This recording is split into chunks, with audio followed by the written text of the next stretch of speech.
Good morning. Good morning. How goes it? All is well. Did I come through? Can you hear me? I can hear you. We can't see you, Darren. That's probably lucky you.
What the heck is that?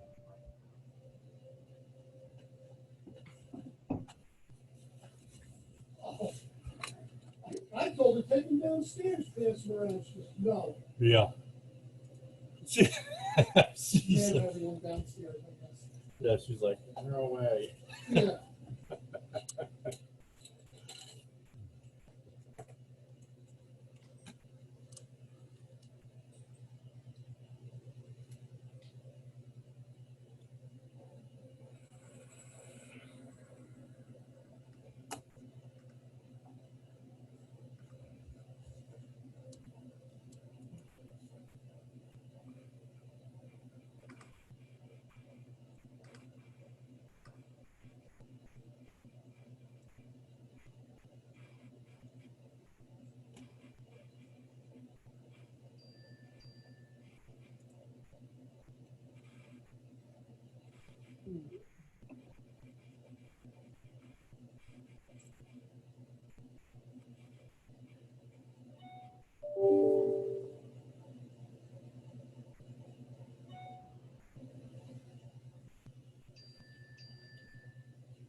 Danielle, how'd the coffee hour go yesterday? It went really well. We Yeah, had, sorry, I missed it. that's okay. We had about 60 folks on the call. And from a variety of, groups. I mean, actually fewer communities than a lot of more consultants this time around, and some new. We did a poll and asked how many had been to Rascal events before, and 16% had never been. So that was Okay. pretty cool. Yeah. But we previewed the updates to the Delaware flood planning tool that DENREC has. Okay. So really encourage you to take a look at that. And then we talked about the First Street Foundation's new flood factor, which is getting a lot of press in the nation. It's been adopted by Realtor.com, and it provides a score, a flood risk score for your by the parcel, by the property. Yeah. Interesting. And it's got some strengths and it's got some weaknesses. So we walk through what those are just to try to educate people on how best to use it and how you may not want to use it. Okay. And then DEMA talked about their notice of funding opportunity for the mitigation. Okay. Good. Interesting stuff. Yeah. And actually, if you want to see a copy of the presentations, they're up on the Rascal site under past events, I think. Thank you. Terrific. Yep. Well, good morning. I'm sorry I was a couple minutes late getting here. Do we have Chatham yet, Anne-Marie? I am not seeing Chatham. He called me a little while ago and I missed the call, so. I spoke to Oh, him hold on, yesterday. found him. Great, thank you.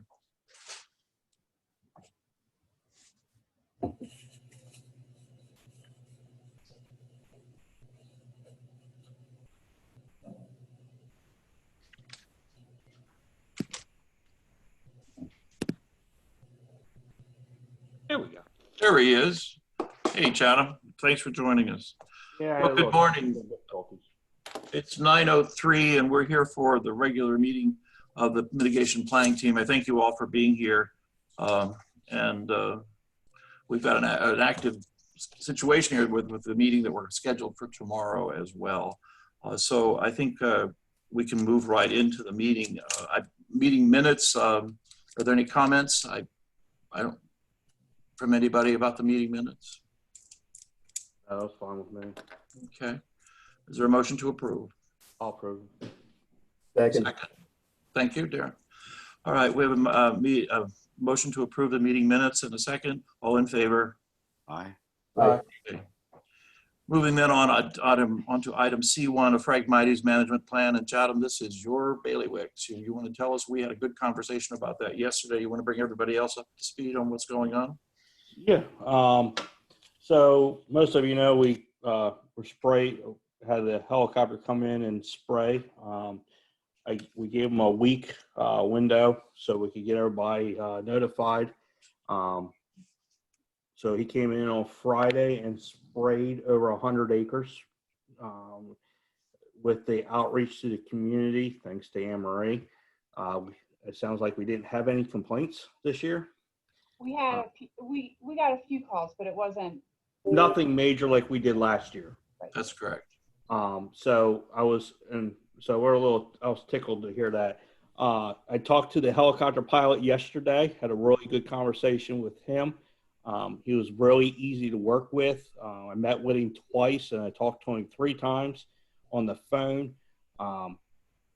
So the areas that I asked him to spray was the area of from the Lewes Marina where JB's is, all the way to CH Mason Way. With that area, there was no problems whatsoever. He did say there was a little bit of wind. The wind factor did not play in a negative way in that area. He was very pleased of how well he was able to get close to some of the areas. And he did not have any overspray to anybody's properties. The way the wind was blowing, it was blown away from the property. So that area was one of our biggest concerns because that's the one I really want to burn this year. And getting that chemical in there is very important. The area by the waste treatment plant, the large area from the plant to the canal, he sprayed that. On the stretch between that area and Savannah Road, he left a 100-foot buffer because of the vehicles and pedestrians that were walking and riding their bikes. So there's going to be that one area from Queen Anne's all the way to American Legion Road. There's a 100-foot buffer. I applauded him for doing that. And some aircraft guys, they wouldn't care and they would just spray. So he saw people there. He didn't think it was right. Like I say, he gave us a 100-foot buffer on that. So we may have to do that as a hand spray.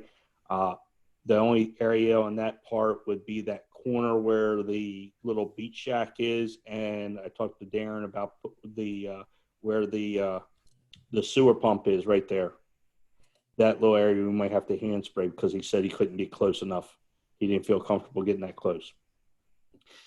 The other area that I had him spray was behind American Legion. He was spraying that area. He left like a 50-foot buffer. When he went to spray, there were people walking on the bike path there, and there was groups. So he would spray a little bit and then come back and see if it was clear. And then if it was clear, he would hit it again. He was very comfortable that he got it all. Like I said, he had to take a couple pass through there just so to get it all due to the fact of the pedestrians walking on the bike path. He was able to get up close to some of the areas where the houses were, due to the fact, and the wind was blowing in the right direction. He did say that when he did the East Market section, the little triangle there, he did spray that area, but he had to get away from the houses because people kept coming out onto their decks and watching him and being, the typical person wants to watch an aircraft come flying in. So I think that's probably where we got our phone calls. He got all as much as he could. Like you say, he couldn't get close to his houses due to the fact that the people coming standing on their decks or in their backyards watching. So, which it's fine. The majority of that area is in the center, and we had Kenny and a couple of guys from the street department did an awesome job cutting that down last year, and I'm confident that the majority of that it was in the middle where we needed to get it sprayed. The area by the dog park is another area of concern. When I went back there, it's growing up into the wood line. It's coming up into the wood line by Hornkill towards the houses. Although there is a buffer with a ditch there, I'm still concerned with if it did ignite, it getting that tree line, and then there's pine trees back there, so fire would pretty much travel and they're closest to houses. So I had him go in there and see what he could do to eliminate some of the money issue. You're figuring it's probably between $75 and $85 an acre for an aircraft to spray, and it's $300 an acre for hand spraying. So I'm just trying to get him to do all the big areas as possible, so we wouldn't kind of dents the money down a little bit due to the fact of COVID. I'm trying to keep the budget low as possible. I know Anne-Marie's probably ecstatic when she hears that. With that being said, he was able to get into the tree line. He was able to spray that area. He did say he had a couple people come out on the back decks in their yards. Like I said, it's typical. He did spray as much as he could. And there's one section he was not positive that he got because he didn't want to get close to the houses. But the big area that I was concerned about, he was able to get. So I don't think we'll need a hand spray back there at all. I think we're going to be good on that end. We did hand spray it. That was our first test site. I think that was a year and a half ago. And it's been doing a really good job back there by it killed a lot of it anyway. But when it got into the wood area, there's some areas that we did not spray the first time. So that area is taken care of. What other area I'm missing? I think that was, back by Pilot Point, Town Park. That area, I had him spray the tree line that backs up to the Canary Creek. He sprayed that area. He went into if you look at the map, closest to New Road and Powelltown Park and the reserves of Powelltown, there's a water area, a little drainage area that is filled with water. It looks like a T section. I had him spray in that area. Again, he said he had a couple of people come out on their decks and he did not get close to the houses, which I am okay with. He did spray that line. He did spray around the tree line there, all the way out to New Road and into that area along New Road where the power lines were. He was able to get that section. It is growing up pretty thick back there, so it was a good idea to get him in there. I can't burn that because of the power line, so we're just going to have to spray it. And it's so wet back there, we're not going to be able to get a tractor back there to cut it.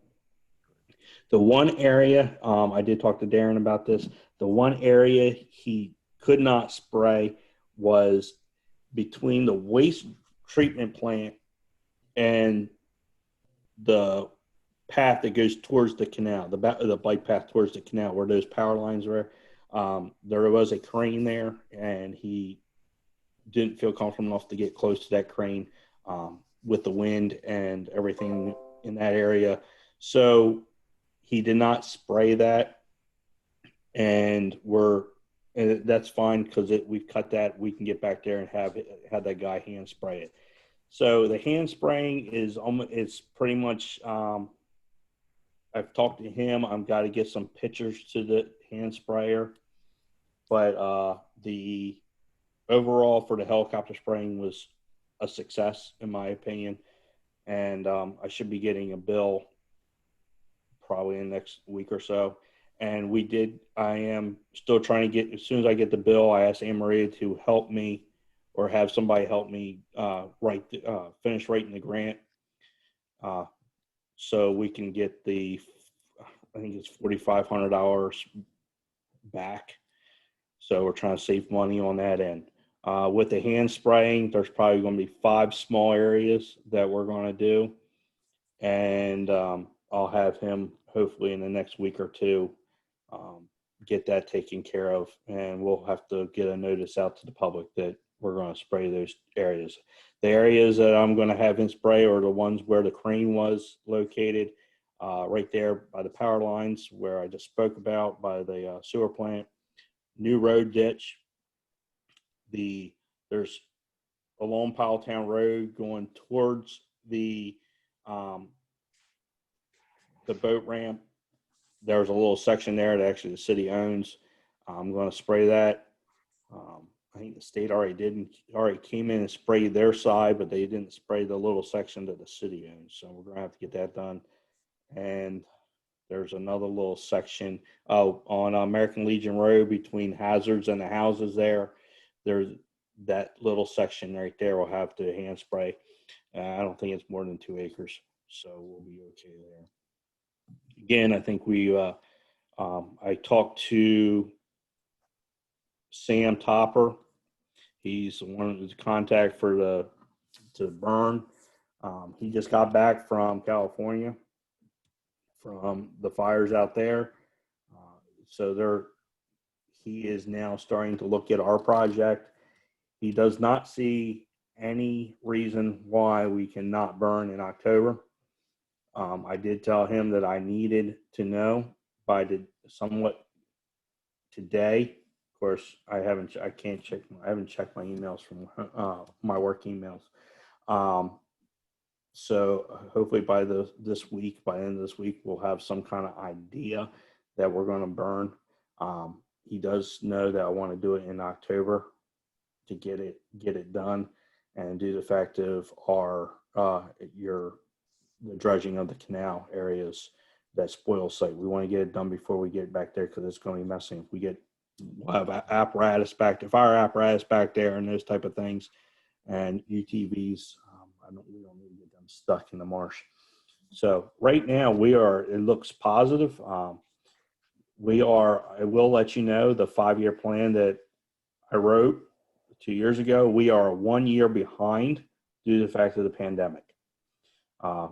Unfortunately, we can't control that. So I'm going to update the 5-year plan, and then hopefully we'll get that moving. So we'll be ready to go there. Any questions? So Chad, thank you for a very comprehensive report. The only area you're planning on burning is the piece from the CM Mason Way up to JB's property, correct? That area, and if we can burn, this is an if. They still have to look at it. When the back by the dog park. Okay, you'll burn that. We're going. That's going to be that's the question mark right now. But I think we need to get it done because it's in that wood line.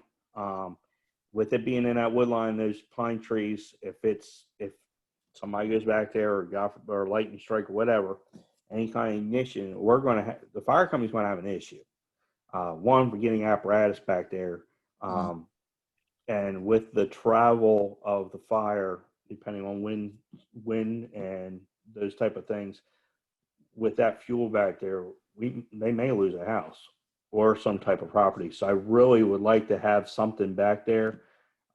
If we can't get into the burn, he'll make some other suggestions, but that's the big question. But the main section that we will be burning will be the CH Mason Way to JB's.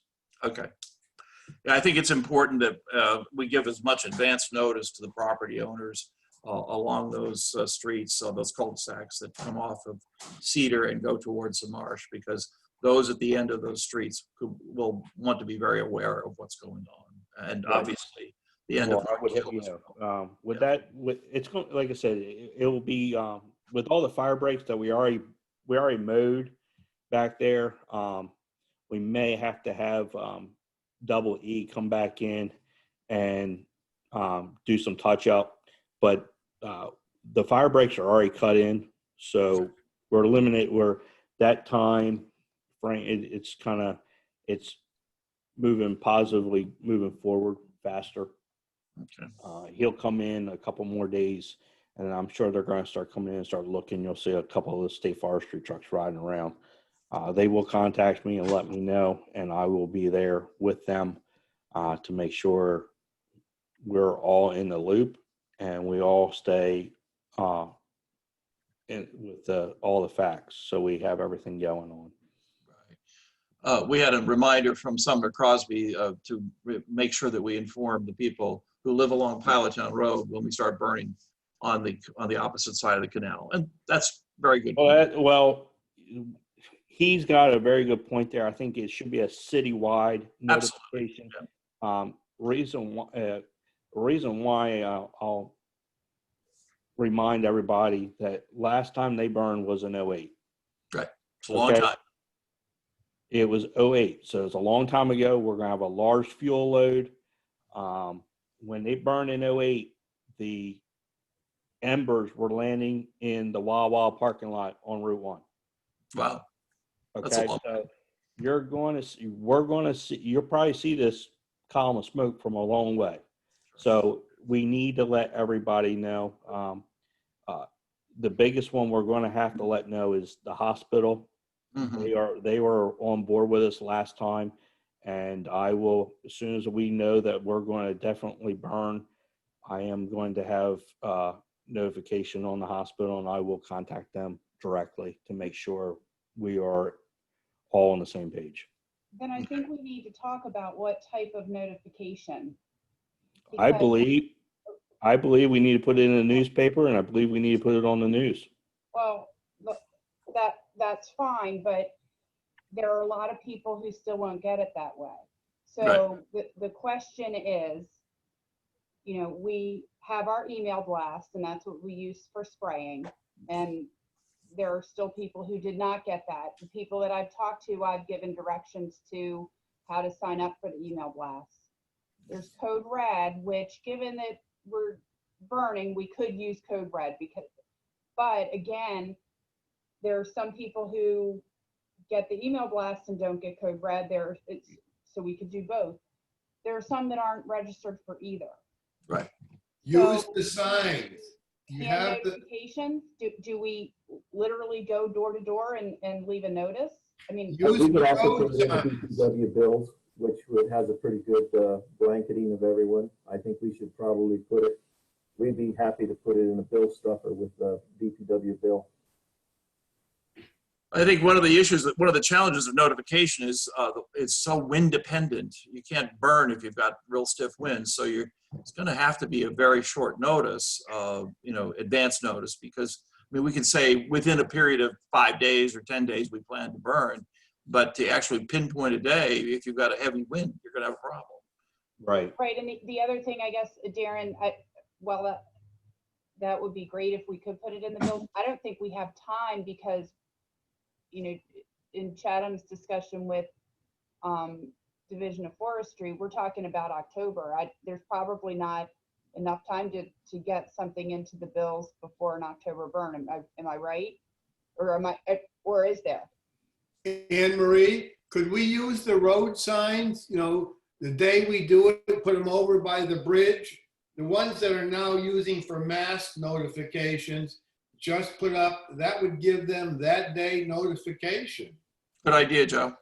That, we could definitely do that. I think if we do the email blast, we do the code red blast, we'll ask the fire company to put it on their digital sign. We'll ask if the state of Delaware that put them on their digital signs for that area with the COVID. We put it in the newspaper. We do an article. I mean, we're going to, if we give them a week time frame, or even a 2-week time frame. The problem is the wind, and Ted hit the nail on the head on that. We need to. The wind spins down there. It's a big swirl. It circles, and if that wind hits right, we're not going to be able to burn. Right. It's going, but there's also, you got to remember, you're going to have us. You're going to have the fire department. You're going to have Maryland Forestry. You're going to have Delaware Forestry.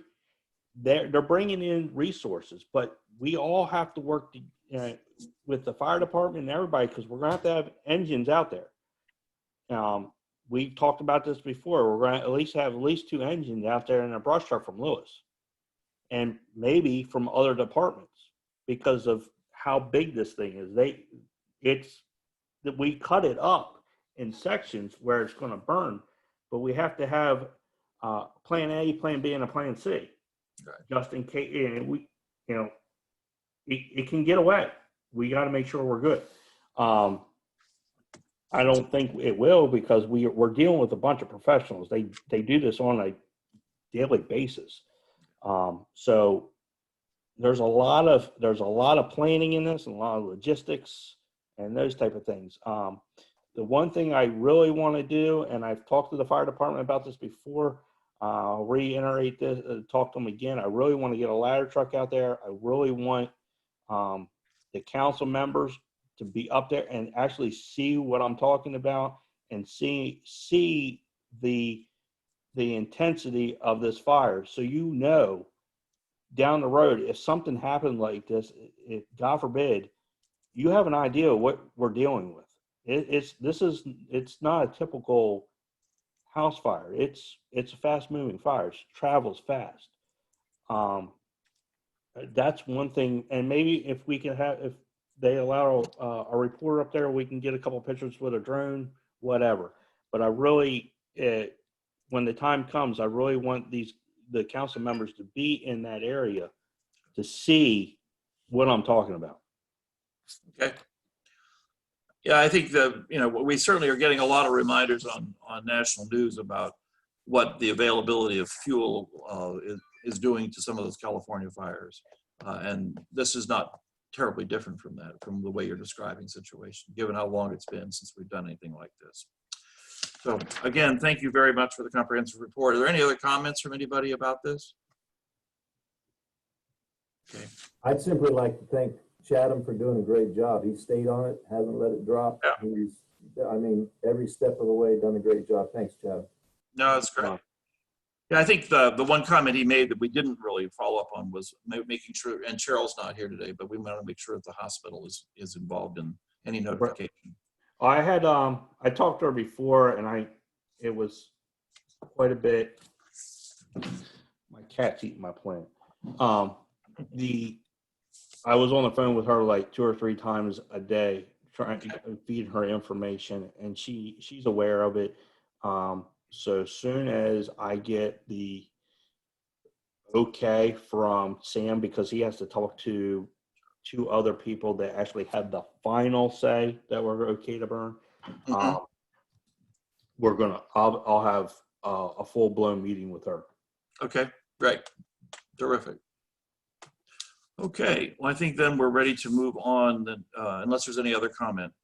Move on to item C2 is an update on the discussion of the Lewes Planning Commission subcommittees, wetland buffers and setbacks. Janelle, do you want to take this on? Provide some updates? Sure. So the Planning Commission has made a recommendation to adopt buffers around wetlands for major subdivisions. They're providing the draft ordinances a 2-tier program for a 50-foot buffer. That will be heard at the Mayor and City Council had a public hearing on October 8th for public comment. I know we've gotten some public comment regarding the change in the ordinance for the actual creation of buffers around wetlands. And I'm happy to answer any questions. I see Kay is on as well. Kay's been working on this with from the Planning Commission. Anne Marie, you may want to, if Kay would like to make a comment, you may want to elevate her so she could comment. Thank you. How big is this buffer? 50 feet. 50. Are they, with regard to zones A and B, it's A being closer to land, I'm assuming? Yes. Is that smaller of the increments? So one's a 20-foot, one's a 30-foot, and they have different uses. Typically, most uses are prohibited in Zone A, and then there are other uses that are permitted in Zone B. Also allow some flexibility in Zone B. So, you know, if you need to offset it, you can do some buffer averaging. So there is that ability. I just don't have it memorized off the top of my head. Right, right. So the Zone A, which is the more restrictive part of the buffer, is the smaller section of buffer. I'm triple checking right now because I don't want to mislead anyone. Why you're doing that? Why the number 50? Why aren't we going more than 50? I'm just asking because just for my question's been asked by others, Shannon. So what's that? So that Zone question A has been is asked by others. Zone A is 20 and Zone B is 30. There was a lot of discussion about whether it should be larger or smaller. Looking at other ordinances, I think Ocean View has a much smaller setback from wetlands. The subcommittee also looked at the properties that exist in the city and whether or not a 75 or 100 or a larger setback makes sense. And the consensus was to look at a 50-foot buffer. And these mainly apply to tidal wetlands, right? So I would assume most of them are tidal in the town. So this is going to apply to all wetlands. Yeah, but in town you mostly have tidal, probably, right? Right. So the question I think for the city and the public is that sufficient to allow for migration of wetlands over time when, you know, due to the advance of sea level rise? And is it enough to provide sufficient flood protection? That's what I was going to ask. Yeah. Okay. Kay, you're muted, but if you want to unmute yourself and you have a comment, you're welcome to do so. Good morning, everyone. I guess the main thing I would say was we're trying to get our foot in the door because I think we were pretty aggressive about what we initially submitted to the city that was remanded to us. So clearly the comments that we're getting from the public are go bigger. And if after hearing public comment, mayor and council agree, I think we would be happy to do that. We were just trying to come up with a place to start and then to try and get the public's comfort level with that, because we also had a number of people who don't want buffers at all and think it's a taking and think it's a travesty. So we were trying to come up with a successful middle ground for one wedge of what we need to do, and then would build on that for other areas. So if we need to make it larger, I would be very happy with that if it would be successful. I think the other thing was at the time, the commission started looking at what the county was proposing and trying to have some consistency there, and kind of drawing on some of the same principles. So, you know, again, I would agree that the issue was more what's realistic, not what would be ideal. Exactly. And now my concern is that there will be no buffer ordinance in the county. So in many ways, I think we need to sort of turn inward and do what's right for us as a community. And we really can't pay attention to what's going on outside of our borders because it's not helpful to us. So if that's what we hear at the next public hearing, and that's also the feeling of mayor and council, we would be happy to turn in something more aggressive. Okay. I think it would benefit. I would, I applaud you on what you're doing. I think it's great. As a first responder and being the one that possibly has to go out and get these people to build these houses, because they're not going to listen to evacuate. I'm right there with Danielle with the sea level rise, with the tidal, reading up on some of that.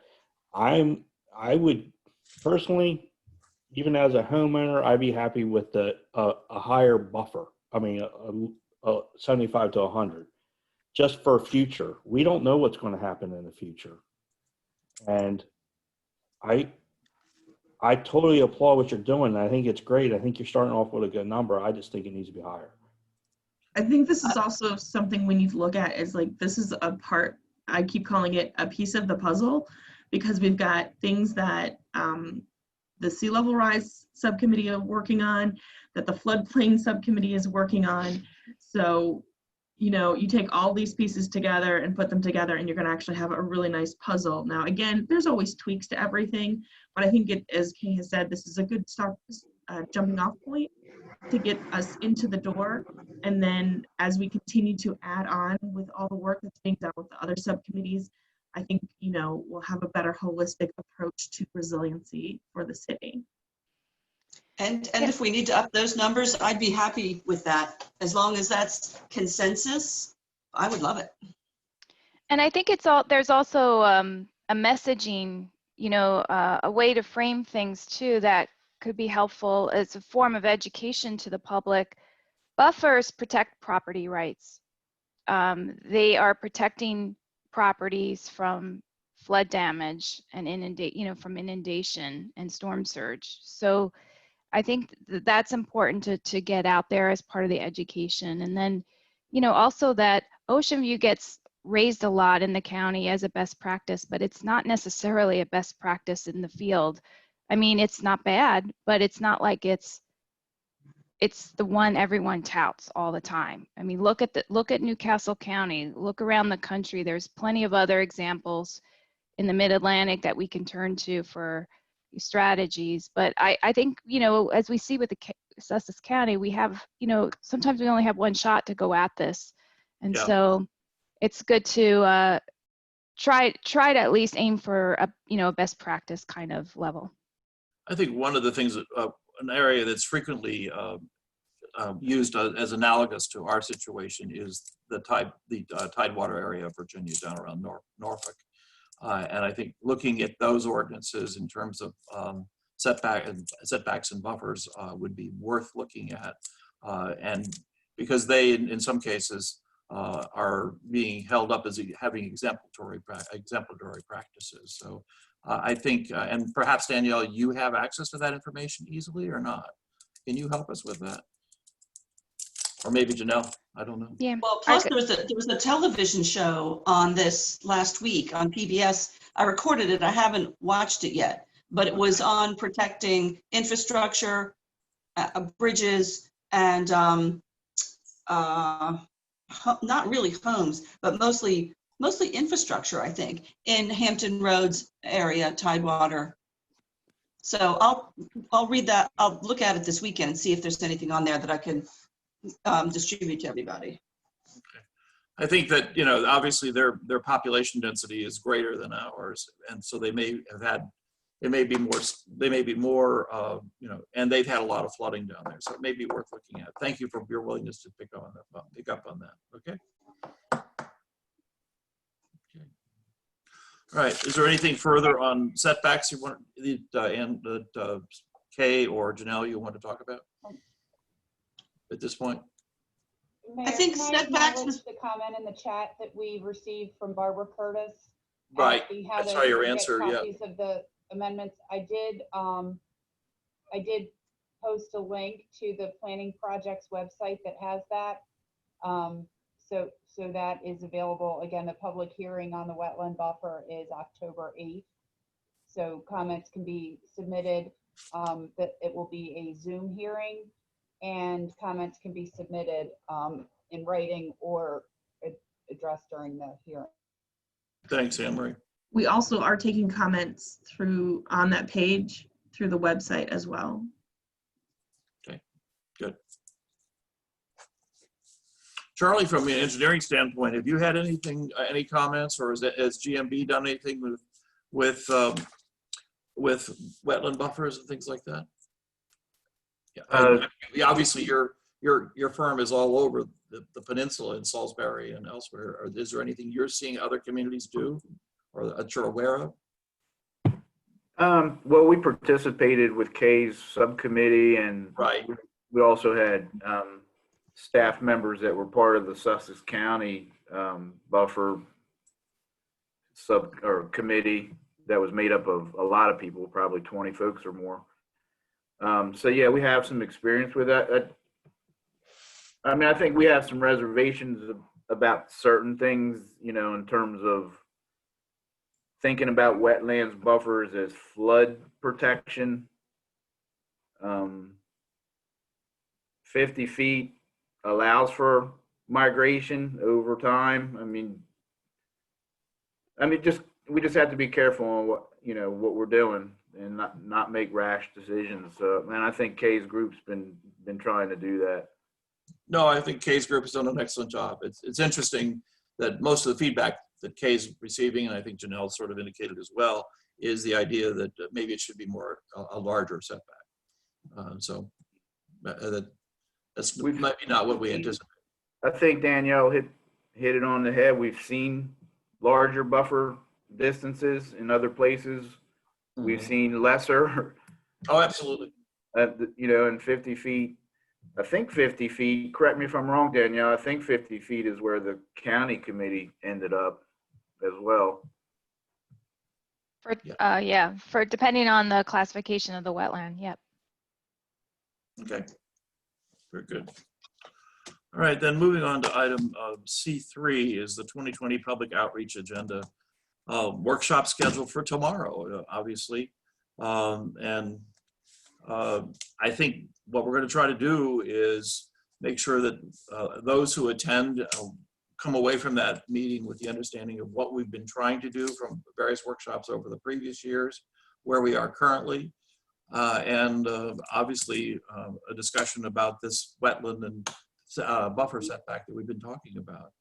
Janelle, or Kay, you want to talk? Kay, this is really something you've taken a lead on, as well as Janelle. Do you want to talk further? Well, I think what we'll do is sort of start it off with Janelle's report, going through all the major reports that the city has commissioned in the past, and then see where we need to go. What we need to get out of this is an action list for the Planning Commission. This is Drew's vision for the Planning Commission, Chairman McKay, so that we will always have, in addition to the month-to-month business, we will always have subcommittees rolling through these topics and getting them done. Because now that we have Janelle and Tom, we can get to these other items. I mean, the door is open and we need to walk through it. And so that's what we want to get out of tomorrow, is what planning committee, or what council and mitigation planning think that we need to be working on. And then Drew will help us prioritize and assign, and we'll get on it and get some things done. I think we all feel the urgency, all the articles in the paper, just the news. So I think the city is ready. The attendance at the water workshops tells you that the average citizen in our city is so educated about issues that we can start at a very high level and go right into what needs to be done. So I'm looking forward to getting my marching orders tomorrow.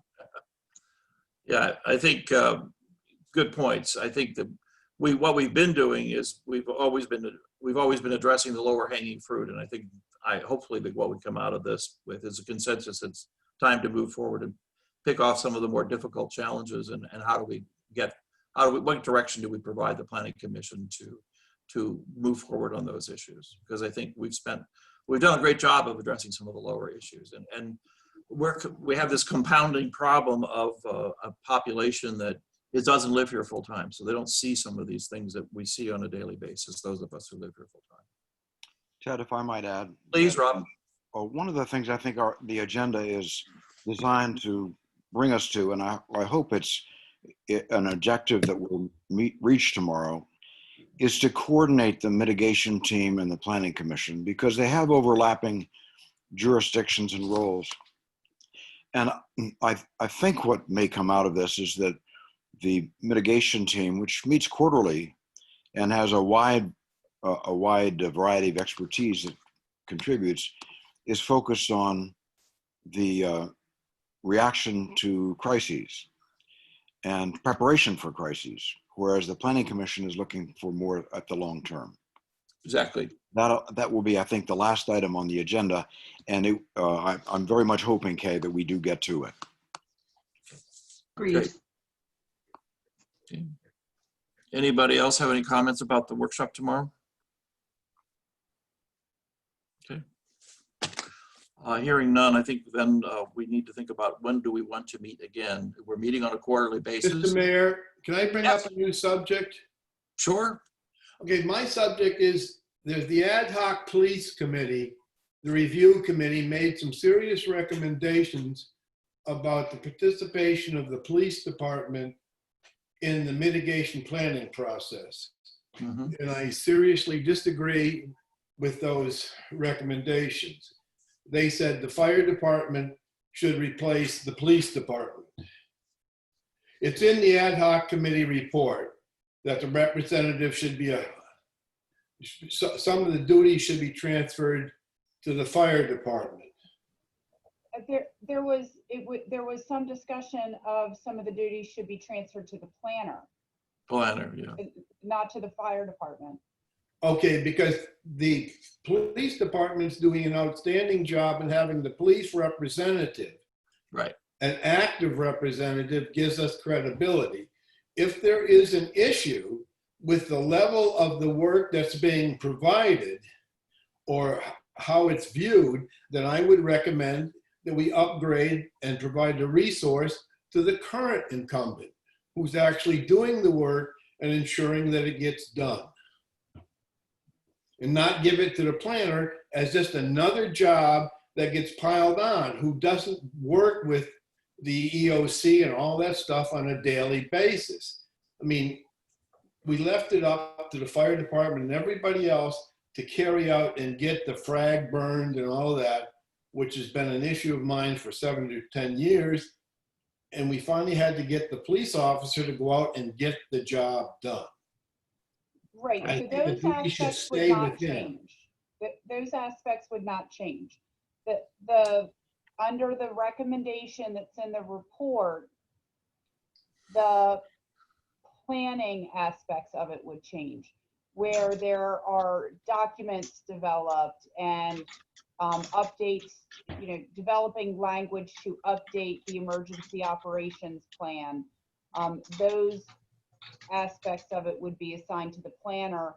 The operational aspect, so it's planning versus operations. Under the recommendation, the planning aspects of the mitigation work would go to the planner, and the operational aspects would stay with the police representative. And I understand that, but we've had a planner for a number of years, and the police department still had to come up with the actual mitigation plan that we operate under. They're familiar with the operation, they execute it, they work with the EOC over the long term, and I think those duties should remain with the police department. If it's a resource requirement, we provide the resource to the police department and not additional other duties as assigned to the planners. We had no planners for years, now we have 2, and we're looking for duties for them to do. I think it's also, Joe, a question of police department resources. Then we provide resources to the police department. Chatham has he's a scarce resource, you might say. Well, we've also got Chatham, who in many ways wears a dual hat because of his involvement with the fire department. And so he's picked up some of the things at the fire department. Other than Chatham, we haven't had an active participant from the Lewes Fire Department in some time. And I understand that. So we recognize the service of Chatham instead Absolutely. of additional duties to the planner. Right. So I think we really need to get with the fire department and see if we can't get a more active participant. I know that Wally Evans used to come, and that's kind of, he's not been coming. And maybe Chatham, you want to comment on some of this? Well, I can tell you, as a past fire chief and I'm in the fire service for 25 years, it's volunteer. Yeah, I know. Okay. Well, I know you know, but a lot of other people don't know. There's quite a few people in this area, Lewes and Rehoboth, that think we're paid. We're not. Right. We rely on the public. We rely on local government to give us money. Mm-hmm. We also have full-time jobs. Right. I mean, I am glad to do what I'm doing with you guys. I am happy to do what I'm doing. I prefer to be doing this full-time than being a cop. I love this. I eat and sleep this stuff. We know that. And yeah, I know. And I see where Joe's coming from, and I thank you very much. I do lack some of the writing issues. Okay, I am not on that, which I should be more on, but I'm not. And this is my baby, and I understand where Joe's coming from, and I in ways I do agree with him. But putting the fire department as an active overseeing the frag, I think it's a lot on them.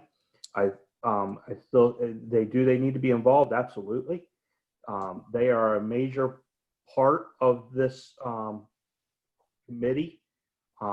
They are the ones that are going to be overseeing everything. As a fire chief, they oversee everything that is, when an incident comes over, the fire chief oversees it. He will oversee everything until it becomes a criminal act, and that's when the police department comes involved by state law. So, yeah, do they need to be involved? Yes, absolutely. Do they need to have a say? Absolutely. I've talked to Steve Evans about this. He's asked to be put on there in representative of his father. I think we need to go to the fire department and ask them to put somebody on there that is not going to change every year, because they have elections every year. Fire chief can change every year. Good suggestion. We need to have a solid person. My preference would be someone's been in the fire service for a good amount of years and knows how we operate in the city of Lewes, and knows the ins and outs. That's my suggestion. But Joe, I applaud you. I thank you very much for the. My concern is we have a unique skill. When I read the ad hoc committee report, we've made a lot of progress in the mitigation planning committee and its efforts, and got recognition for the city for that. That is due to one person's unique skills, and those skills need to be retained fully on this committee. And I should have told Chatham what I was going to do, but I didn't. But I think that the duties that Chatham performs should be recognized and resourced in the police department, as opposed to further building the planning empire. I'm sorry, but that's, Okay. I've served 39 years in government bureaucracies. I know how to build them. That was my job. So I'm just suggesting that we resource the police department so this can be adequately done, because it's not Tom's job to be so passionate about this one subject. We have a unique person. The city is growing. With annexation, that job that he performs needs to grow. End of speech. Okay, Let me clarify. We don't have two planners. We have one planner, and that's Janelle. And Tom West is still with us on a consulting basis, Right. but that is not anywhere near full-time. It's probably 10 or fewer hours a week. So really, our planning staff is Janelle. Tom, again, is there as a consultant when we need him. And I can assure you, we're not actually looking for things to assign to planning. I'm sure Kay can agree that we have found a way to make sure that there is more work than can possibly be completed in that position. yeah, California has shown us that the first responders and disaster preparedness has worked well by assigning it to Cal Fire and Cal Police. Right. Period. okay. All right, we got your point, Joe. Thank you. Hey, Chad, I got one other thing I forgot to. Please, go ahead, Chatham. I spoke to Darren about this, Emery. I forgot to say something to you about this yesterday. We do have several new employees and 2 new council members. We need to get the updated on their NIMS and their ICS. Thank you for mentioning that. It was going to be we need to do that. We need to get on this. I do have a review. I got the email last week. I have to sit down and do it to get us up to date and get our yearly review when they come for the federal government. I'll be doing that hopefully this week. And I need to put in there that, yes, we have new people, and yes, we're in the process of getting them updated and the knowledge on the ICS protocols.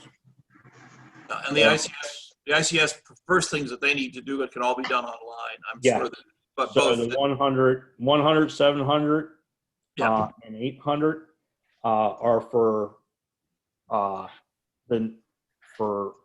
new people. All that's for everyone. And if we do have some new people that may be coming in on the I'm drawing a blank, I'm sorry. For storms and stuff like that, or being the EOC, and they're going to take different roles. We need to sit down and figure out who they are going to be. And I know one of them is Robin, and we need to get everybody up to date on their 300 and 400. There are some areas that pertain to finance. We need to get them, the people that are going to be involved in the finance section of the EOC, get their classes up and ready. I know Eleanor Rain and I took those classes before. Yes, you need a lot of coffee. So we need to get this done. Okay. And this is one of the things that was we discussed at the tabletop that needs to be done, and it's an ongoing process, but we need to show that we're moving forward. Okay. I don't like being in the 80s and 90s. I like to be at 100. I do. On the percentage. I want Lewes leading, not Lewes fall. We're not falling behind second. We're going to be leading this in the state. Okay. Thank you. We'll get things going here. Okay. We can follow up and I'm sure that Tim and Andrew will both follow up immediately with doing the online courses that are necessary for the entry. All right, in terms of setting a new meeting date, we've been meeting quarterly. That puts us, if we think about it, that puts us in December. Do we want to try and meet before Christmas, or do we want to try to push this to January? I would suggest that perhaps we try to do this before Christmas, if possible.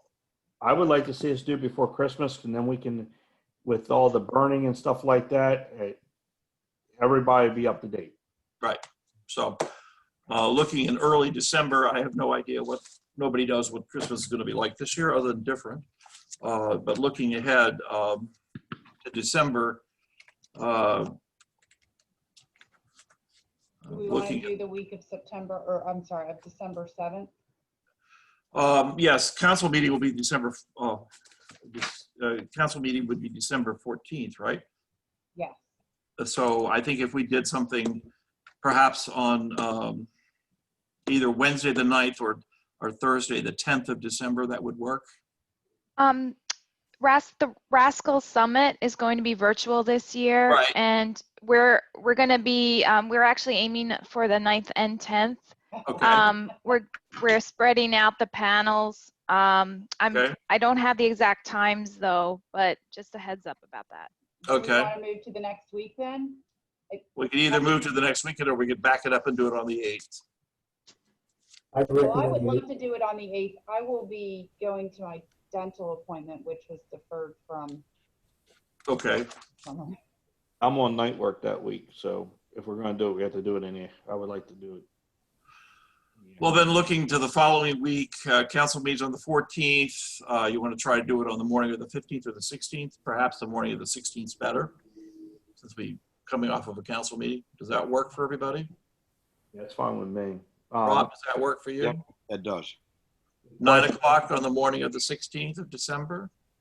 Is that 16th, Wednesday, the 16th, or? That is Wednesday, the 16th of December. Okay. 9 o'clock. One question on that, Ted, and it's, do you want to have all that information that we talked about for the council meeting for the burn and stuff like that, or you just want me to meet with you prior? Oh, well, we'll get an update after that, after the burn. We'll get something out as an informational thing to council. Okay, good enough. I just want to make sure we're No, okay. I think once the burn's done, assuming the burn is done sometime in October, we'll certainly talk about it. We'll put it as an agenda item on the November city council meeting to talk about what was done. Okay? Okay, cool. That works. And the results thereof. Cool. All right, cool. Okay. I think we've covered everything that was in the chat, right, Anne Marie? Looks Yeah. like we have. So unless somebody has something else to bring forward at this point, I think we've covered the agenda. What you got, Anne? Danielle, can you share what is Rascal? Sure. Advertisement. Yeah. Rascal stands for the Resilient and Sustainable Communities League, and it's a network of state agencies, nonprofits, and university groups like Sea Grant that have come together to share information and also build capacity in our communities to be more resilient and sustainable to weather and climate changes. So we put on various informational and technical assistance kind of events like a summit, which normally would be in person and is going to be virtual this year. And we just had a coffee, we call it a coffee hour event that was virtual on Monday. And so we cover various updates and decision support tools and grants and things like that. And we thank Good way to Danielle. get educated.